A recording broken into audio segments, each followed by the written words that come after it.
èyí ni àwọn kókó tó jẹyọ níbi ìpàdé ẹgbẹ́ òṣèlú PDP tó wáyé nílùú Àbújá.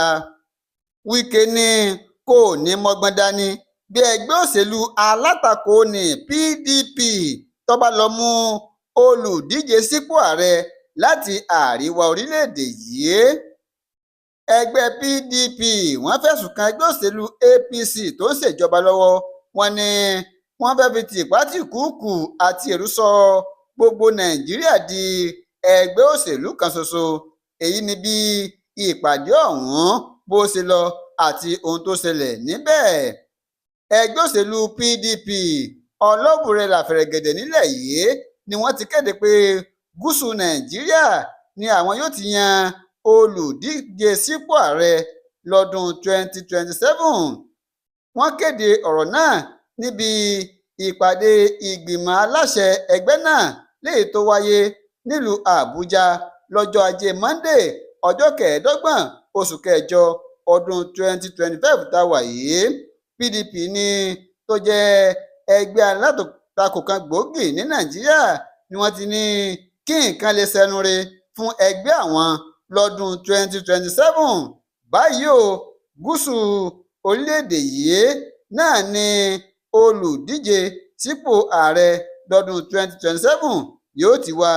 Nínú ìpàdé náà yìí kan náà ni wọ́n tún yan èyí tí wọ́n ṣe tó jẹ́ ẹlẹ́kejìlélọ́gọ́rùn-ún rẹ̀ 102 léyìí tí wọ́n ti kéde pé Umaru Lia Damagum ni wọ́n ti kéde rẹ̀ gẹ́gẹ́ bí alága ẹgbẹ́ náà tí wọ́n ní yóò máa tukọ̀ ẹgbẹ́ náà lọ. Ọ̀gbẹ́ni Damagum ló ti wà ní ipò adelé fún ẹgbẹ́ ọ̀hún láti bí ọdún kan sẹ́yìn báyìí. Nígbà tí ìpàdé ọ̀hún lọ lọ́wọ́ ni Wike sọ̀rọ̀ nígbà tí gbogbo wọn jíròrò lórí ibi tí wọ́n gbé ipò ààrẹ sí tó bá di ọdún 2027. Wike sọ̀rọ̀. Wike ní kò ní mọ́gbọ́n lọ́wọ́ o, bẹ́ẹ̀ ni kò ní bá làákàyè mu táwọn bá lọ gbé ipò olùdíje sípò ààrẹ táwọn lọ gbé sí àríwá orílẹ̀-èdè yìí nígbà tó jẹ́ pé ẹni tí ó bá ta kàngbọ̀n tí ń ṣe ìjọba lọ́wọ́ ní Nàìjíríà báyìí tó jẹ́ Bọ́lá Ahmed Tinubu láti gúúsù ilẹ̀ yìí náà ni yóò ti wá.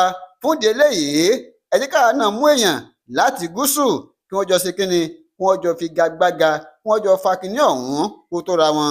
Bákan náà ni ẹgbẹ́ òṣèlú PDP wọ́n fẹ̀sùn kan ẹgbẹ́ òṣèlú APC.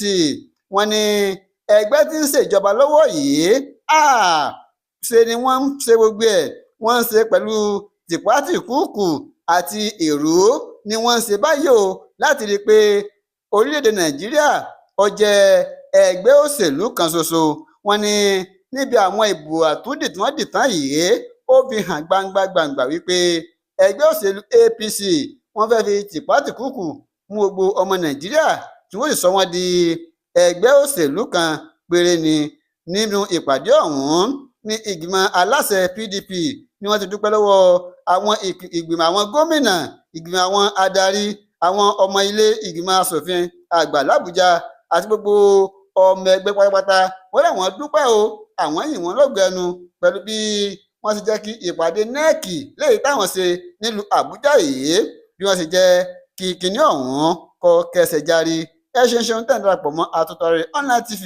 Ojú tàbí wò wá kò ní di ohun tí ẹ ò mọ̀ náwó sí.